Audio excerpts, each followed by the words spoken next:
Welcome to my YouTube channel. तो आज मैं ना बायोलॉजी के जितने भी इंपॉर्टेंट क्वेश्चन हैं घटना चक्र से वो सभी मैं लेके आई हूँ। और लास्ट वीडियो में मैं बताई थी जितना उससे आगे जितने भी क्वेश्चन हैं वो आज मैं बताने वाली हूँ। देखिए 149 नंबर क्वेश्चन है, निम्नलिखित में कौन सा आहार मनुष्य के शरीर को अधिकतम ऊर्जा प्रदान करता है? तो इसका राइट आंसर होगा कार्बोहाइड्रेट, वसा और प्रोटीन। अधिकांश प्राणियों के जीवित पदार्थ का लगभग 80% पदार्थ है प्रोटीन का। क्या है? प्रोटीन।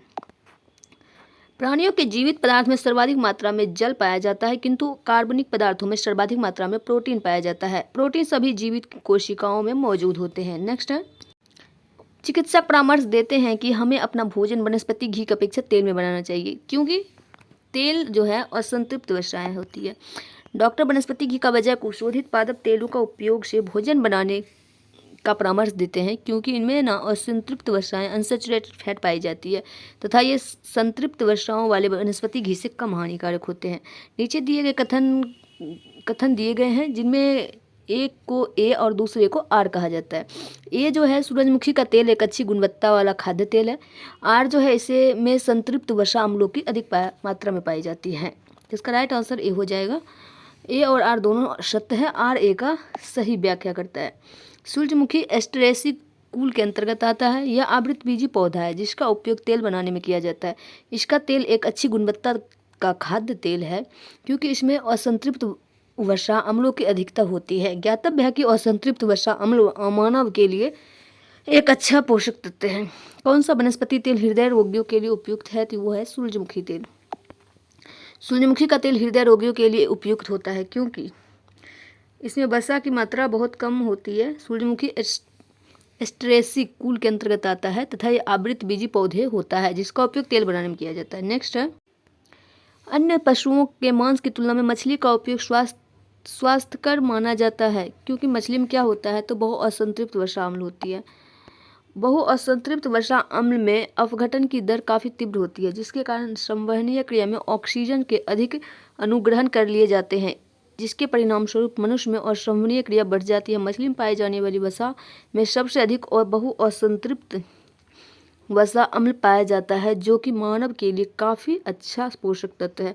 मानव स्वास्थ्य के लिए ट्रांस वसा समानता हानिकारक समझा जाता है, क्योंकि यह स्तर कम करता है एचडीएल का। किसका?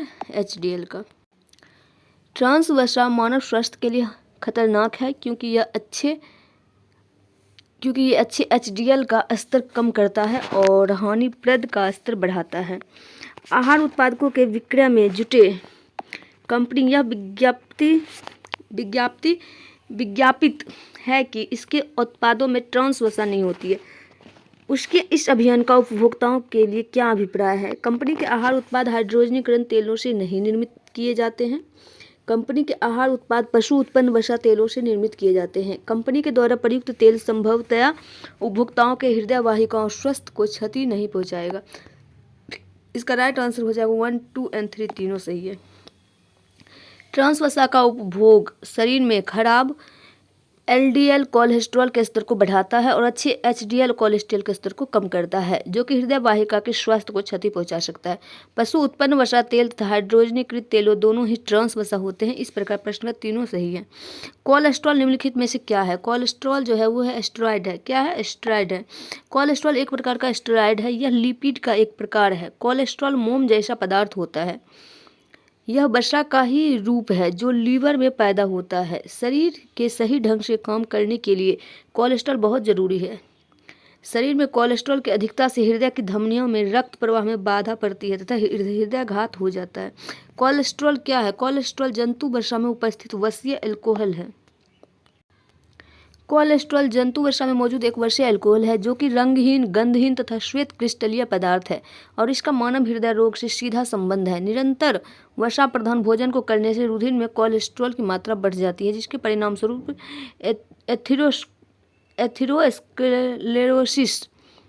एथेरोस्क्लेरोसिस नामक रोग हो जाता है। कोलेस्ट्रॉल का असामान्य स्तर संबंधित होता है तो धमनियों के कठोर हो जाना। क्या होता है? धमनियों का कठोर हो जाना।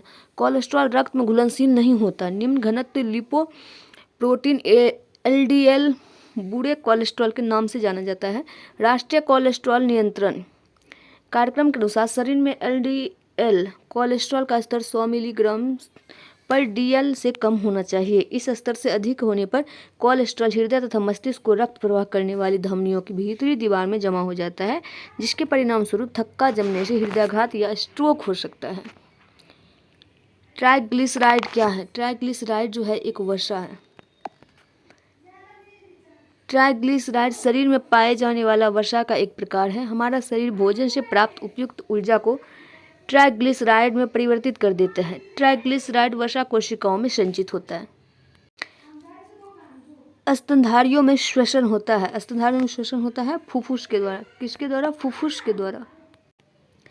स्तनधारियों या स्तनपायी जीव प्राणी जगत के एक समूह को कहते हैं जो कि अपने नवजात शिशुओं को दूध पिलाते हैं। इनके नर और मादा दोनों में स्तन ग्रंथियां पाई जाती है, परंतु मादा की स्तन ग्रंथि अत्यंत विकसित होती है। ये कशेरुकी प्राणी मुख्यतः फुफ्फुस यानी कि फेफड़ा द्वारा श्वसन करते हैं। श्वसन क्रिया में वायु के कौन से घटक की मात्रा में कोई परिवर्तन नहीं होता है? तो वो नाइट्रोजन में। कौन? नाइट्रोजन में। श्वसन क्रिया यानी कि रिस्पिरेशन एक जैविक क्रिया है जिसमें अंतःश्वास क्रिया तथा उच्छ्वास एक्सप्रेशन क्रिया में नाइट्रोजन की मात्रा लगभग अपरिवर्तित रहती है। मानव शरीर में ऑक्सीजन का अभिगमन होता है, तो इसका राइट आंसर हो जाएगा 213 यानी कि फुफ्फुस के द्वारा, रक्त के द्वारा और उत्तक के द्वारा। नेक्स्ट है, मानव शरीर में ऑक्सीजन अंतःश्वास द्वारा फेफड़े तक पहुंचती है। फेफड़ों में ही वायु कोष्ठक पाए जाते हैं जो कि रुधिर कोशिकाओं द्वारा घिरे रहते हैं। इन कोशिकाओं में ऑक्सीजन वायु कोष्ठक से प्रवेश कर जाती है तथा CO2 विपरीत दिशा में गति कर जाती है। लाल रुधिर कणिकाओं में मौजूद हीमोग्लोबिन प्रोटीन ऑक्सीजन के वाहक का कार्य करते, इसके शरीर के विभिन्न अंगों में उत्तक तक पहुँचाने का कार्य करते हैं। फेफड़ा में गैसीय विनिमय का स्थल है एल्वियोली। क्या है? एल्वियोली। गैस विनिमय के दौरान ऑक्सीजन फेफड़े से रक्त नली में चली जाती है। उसी समय कार्बन डाइऑक्साइड रक्त के फेफड़ों तक पहुंच जाती है। यह प्रक्रिया फेफड़ों में स्थित एल्वियोली एवं सूक्ष्म रक्त वाहिकाओं के नेटवर्क के बीच संपन्न होती है। जब रक्त में ऑक्सीजन की सांद्रता में कमी आती है तो श्वास की गति जो है बढ़ जाती है। रक्त में ऑक्सीजन की सांद्रता में कमी आने से श्वास की गति में क्रमशः बढ़ोतरी होती है। समुद्र सतह से ज्यों-ज्यों रक्त में ऑक्सीजन की सांद्रता की कमी से श्वास की गति में क्रमशः बढ़ोतरी हो जाती है। समुद्र सतह से ज्यों-ज्यों ऊपर चलते जाते हैं, वायुमंडल की वायु का संयोजन अर्थात इसमें विभिन्न गैसों की प्रतिशत मात्राएं तो वही रहती है, किंतु वायु का घनत्व कम होता जाता है। पहाड़ों पर शरीर में ऑक्सीजन की कमी अर्थात हाइपोक्सिया के कारण हमारी श्वास फूलती जाती है, अर्थात श्वास दर बढ़ जाती है। कार्बन मोनोऑक्साइड विषाक्तता निम्नलिखित में किसको प्रभावित करती है? तो यह है रक्त की ऑक्सीजन के वहन करने की क्षमता को। कार्बन मोनोऑक्साइड रक्त के हीमोग्लोबिन से जुड़कर कार्बोक्सी हीमोग्लोबिन बनाती है। इसमें रक्त की ऑक्सीजन परिवहन क्षमता कम हो जाती है। निम्नलिखित में कौन सा जैव रूपांतरण मानव शरीर को अधिकतम ऊर्जा प्रदान करता है? तो इसका राइट आंसर हो जाएगा ATP से ADP। मानव शरीर द्वारा विभिन्न कार्यों को करने के लिए आवश्यक ऊर्जा रासायनिक यौगिक एडिनोसिन ट्राइफॉस्फेट के विघटन से प्राप्त होती है। ATP की जल अपघटन के फलस्वरूप ATP का रूपांतरण एडिनोसिन डाइफॉस्फेट तथा अकार्बनिक फॉस्फेट में हो जाता है तथा इस प्रक्रिया में ऊर्जा मुक्त होती है जो शरीर के उत्तकों जैसे मांसपेशियों द्वारा प्रयोग की जा सकती है। श्वास में ऊर्जा उत्पादित होती है तो ATP के रूप में। कोशिकाओं में ऊर्जा उत्पादन के लिए ऑक्सीकर विघटन यानी कि ऑक्सीडेटिव डिग्रेडेशन से संबंधित अर्थात अपचय अभिक्रियाओं को सम्मिलित रूप से कोशिकीय श्वसन कहते हैं। इस क्रिया के फलस्वरूप ऊर्जा ATP के रूप में उत्पादित होती है। ऑक्सीजन की उपस्थिति में ग्लूकोज के कार्बन डाइऑक्साइड एवं जल में ऊर्जा निर्मुक्त होने के साथ पूर्ण रूपांतरण होने को क्या कहते हैं? तो वायु श्वसन। ऑक्सी या वायवीय श्वसन की क्रिया में भोज्य पदार्थों का पूर्ण ऑक्सीकरण होता है जिसके परिणाम स्वरूप कार्बन डाइऑक्साइड तथा जल का निर्माण होता है। इस क्रिया में अधिक मात्रा में ऊर्जा उत्पन्न होती है। ग्लूकोज के विखंडन के संदर्भ में कौन से कथन सही है? कोशिका द्रव्य में ग्लूकोज 4 कार्बन अणु वाले पायरुवेट में विखंडित होते हैं। ऑक्सीजन के अभाव में पायरुवेट लैक्टिक एसिड के रूप में परिवर्तित होता है। ऑक्सीजन की अनुपस्थिति में पायरुवेट कार्बन डाइऑक्साइड तथा इथेनॉल के रूप में परिवर्तित होता है। तो इसका राइट आंसर हो जाएगा 2 और 3। नेक्स्ट है, कोशिकीय श्वसन की प्रक्रिया में कोशिका द्रव में ग्लाइकोलिसिस के माध्यम से ग्लूकोज 3 कार्बन अणु वाले पायरूवेट में विखंडित होता है। ऑक्सीजन के अभाव में पायरूवेट मांसपेशियों में लैक्टिक एसिड के रूप में परिवर्तित होता है। ऑक्सीजन की अनुपस्थिति में पायरूवेट कार्बन डाइऑक्साइड और इथेनॉल के रूप में परिवर्तित होता है। मानव शरीर का कौन सा भाग शरीर ताप को नियंत्रित करता है? तो इसका राइट आंसर फेफड़ा। फेफड़ा लंग्स एक प्रमुख श्वसनांग है जो कि शरीर ताप को नियंत्रित रखता है। श्वसन क्रिया के दौरान शरीर के ऊतकों में भोज्य पदार्थ के ऑक्सीकरण से जहां एक ओर ऊर्जा उत्पन्न होती है, वहीं दूसरी ओर जल वाष्प तथा गैस का शरीर में उच्च श्वसन द्वारा निष्कासन होता है, जिसके परिणामस्वरूप शरीर का ताप नियंत्रित रहता है। एक स्वस्थ व्यक्ति का हृदय 1 मिनट में औसतन कितने बार धड़कता है? तो 72 बार। एक स्वस्थ व्यक्ति के हृदय की धड़कन 1 मिनट में लगभग 72 से 75 बार होती है। वृद्धों में यह कम, जबकि बच्चों में यह सबसे ज़्यादा होती है। हमारा हृदय प्रति मिनट 5 से 6 लीटर रुधिर पंप करता है। हृदय में एक स्पंदन की समाप्ति से लेकर अगले स्पंदन की समाप्ति तक एक हृदय चक्र होता है। हृदय स्पंदन की दर स्टेथोस्कोप द्वारा मापी जाती है, जिसमें रोगी के दिल की धड़कन ध्वनि डॉक्टर के कानों तक ध्वनि के बहुपरावर्तन पहुंचाती है। हृदय कब आराम करता है? तो इसका राइट आंसर होगा 2 धड़कनों के बीच। हृदय एक मांसल तत्व है। सामान्यतः यह वयस्क मनुष्य में 72 से 75 बार प्रति मिनट धड़कता है। हृदय 2 धड़कनों के बीच आराम करता है, जो 2 संकुचन के बीच का काल विश्राम अथवा शिथिलन काल कहलाता है। इसमें संकुचन के दौरान आगे बढ़ा हुआ रक्त जब धमनियों में रिक्त स्थान में प्रवेश पाता है, तब धमनी की दीवार और रक्त में संघर्ष होता है और रक्त का दबाव बढ़ जाता है। अतः हृदय के 2 संकुचन के बीच धमनियों में जो रक्त भार रहता है उसे विश्रामकालीन रक्तचाप कहते हैं। निम्न में से कौन सा लक्षण हृदयाघात से संबंधित नहीं है? टांगों में दर्द, सीने में दर्द, पसीना एवं जी मचलाना, बाह में दर्द और झंझनाहट इत्यादि लक्षण हृदयाघात या हृदय रोग से संबंधित है, जबकि टांगों में दर्द होना हृदयाघात से संबंधित नहीं है। मोटापा, उच्च तनाव, धूम्रपान, स्थानबद्ध जीवन शैली, वसायुक्त आहार इत्यादि इस रोग के प्रमुख कारण होते हैं, जिसके उपचार हेतु रुधिर स्कंदन रोधी औषधियों का उपयोग किया जाता है। निम्न में कौन सी हृदयाघात के सटीक लक्षण है? तो इसका राइट आंसर हो जाएगा जी मचलाना, तेज पसीना आना और सीने में दर्द। नेक्स्ट है, हृदय में कितने कक्ष होते हैं? तो 4। मानव हृदय छाती के मध्य में थोड़ा सा बाईं ओर स्थित होता है। यह एक दिन में लगभग 1 लाख बार धड़कता है। एक सामान्य मनुष्य का हृदय प्रति मिनट 72 से 75 बार धड़कता है। हृदय 4 प्रमुख कक्षों में विभाजित होता है। 2 ऊपरी कक्षों को दायां तथा बायां अलिंद और एट्रियम कहते हैं, जबकि 2 निचले कक्षों को दायां और बायां नीला या वेंट्रिकल्स कहते हैं। हृदय स्पंदन एक विद्युतीय तरंग द्वारा निष्पादित होता है जो उपजती है। तो हृदय में ऐसी कोशिकाएं होती है जो विद्युतीय तरंग उत्पन्न करती है। इन्हें पेसमेकर कोशिकाएं कहते हैं। हृदय स्पंदन इन्हीं विद्युतीय तरंगों द्वारा निष्पादित होती है। मानव कलाई में नाड़ी स्पंदन करती है, तो इसका राइट आंसर हो जाएगा हृदय के बराबर। चिकित्सा विज्ञान में हृदय की धड़कन के कारण धमनियों में होने वाले हलचल को नाड़ी कहते हैं। समानतः नाड़ी स्पंदन की दर हृदय के धड़कन की दर के बराबर होती है। एक स्वस्थ वयस्क मनुष्य में रक्त का कुल परिमाप होता है तो 5 से 6 लीटर। रक्त एक तरल संयोजी ऊतक है। यह रक्त वाहिनियों के अंदर विभिन्न अंगों में नियमित रूप से गतिशील रहता है। मनुष्य के शरीर में रक्त की मात्रा शरीर के भार का लगभग 7 से 8% होती है। एक 70 किलोग्राम भार वाले स्वस्थ वयस्क मनुष्य के शरीर में लगभग 5 से 6 लीटर रक्त होता है, जो उसके संपूर्ण शरीर के भार का लगभग 1/13वां भाग होता है। एक सामान्य 70 किलोग्राम भार वाले वयस्क मनुष्य में रक्त की कुल मात्रा कितनी होती है? तो इसका राइट आंसर हो जाएगा 5 से 6 लीटर। यहाँ मिलीलीटर में दिया है, तो इसमें कोई भी ऑप्शन ही नहीं दिया हुआ है। रक्त होता है, रक्त एक तरल संयोजी ऊतक होता है। रक्त एक तरल संयोजी ऊतक है। रक्त वाहिनियों में प्रवाहित होने वाली गाढ़ा कुछ चिपचिपा लाल रंग का द्रव एक जीवित ऊतक है। निम्नलिखित में कौन रक्त के संचालन में मदद करता है? तो एरिथ्रोसाइट। क्या करता है? एरिथ्रोसाइट। रुधिर में प्लाज्मा में लिम्फोसाइट द्वारा एंटीबॉडी या प्रतिरक्षी प्रोटीन्स निर्मित होती है, जो कि विष पदार्थों को निष्क्रिय करती है। लिम्फोसाइट सबसे छोटे श्वेत रुधिराणु किंतु संख्या में अधिक होते हैं। इनका केंद्रक बड़ा और गोल या एक और कुछ चिपटा सा होता है। लिम्फोसाइट्स गश्ती सेना की भांति समस्त शरीर में घूमती रहती है तथा सुरक्षा तंत्र के सारे भागों के बीच सामंजस्य स्थापित करती है। एरिथ्रोसाइट द्वारा प्रायः रक्त के संचलन में सहायक होते हैं। हीमोग्लोबिन क्या है? हीमोग्लोबिन मानव रक्त में पाया जाने वाला एक पदार्थ है। हीमोग्लोबिन एक प्रोटीन है जो कि मानव रक्त में पाया जाता है तथा इसके रासायनिक संयोजन में ग्लोबिन नामक प्रोटीन हीम नामक लाल रंग के पदार्थ से जुड़ी रहती है। रुधिर का लाल रंग हीम के कारण ही होता है।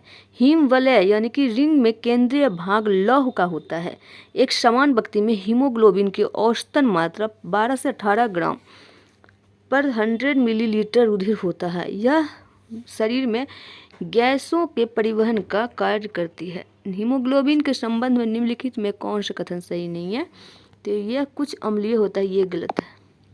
हीमोग्लोबिन का पीएच मान 7.1 से 7.4 के मध्य होता है, अर्थात हीमोग्लोबिन कुछ क्षारीय होता है। रुधिर वर्णिका के संबंध में निम्नांकित कथनों पर विचार कीजिए तथा नीचे दिए गए उत्तर का सही उत्तर चुनिए। इसमें लौह होता है, यह रक्त को लाल रंग प्रदान करता है, यह कुछ रोगों के प्रति प्रतिरक्षा प्रदान करता है, यह रक्त में ऑक्सीजन का वाहक है। तो 1, 2 और 4 होगा।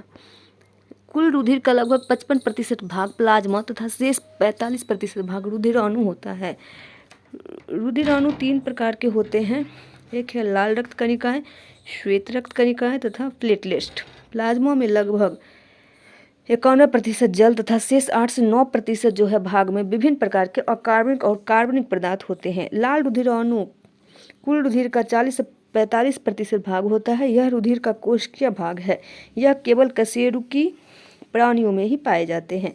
लाल रुधिराणु में हीमोग्लोबिन नामक प्रोटीन पाई जाती है। हीमोग्लोबिन ऑक्सीजन का परिवहन करता है और इसमें हीम नामक लाल रंग का पदार्थ पाया जाता है जो इसे लाल रंग प्रदान करता है। रोगों के प्रति प्रतिरक्षा प्रदान करने का कार्य श्वेत रक्त कणिकाएं करती है जिन्हें वीर सिपाही की संज्ञा अधिहित किया जाता है।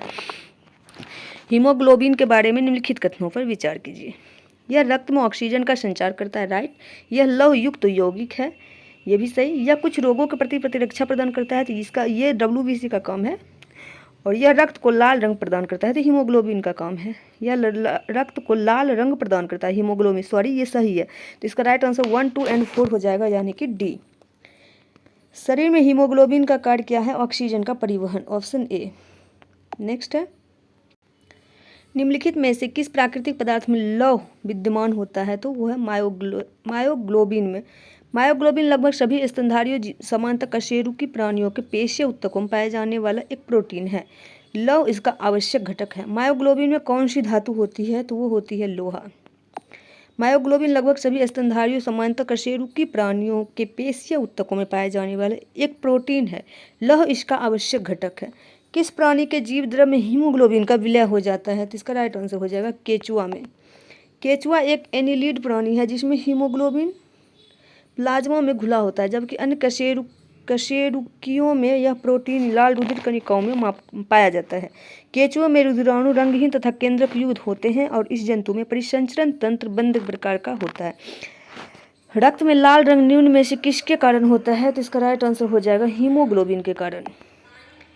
रक्त में लाल रंग ऑक्सी हीमोग्लोबिन युक्त रुधिर कणिकाओं के कारण होती है। लाल रक्त कणिकाओं का रंग जो होता है वो होता है हीमोग्लोबिन के कारण।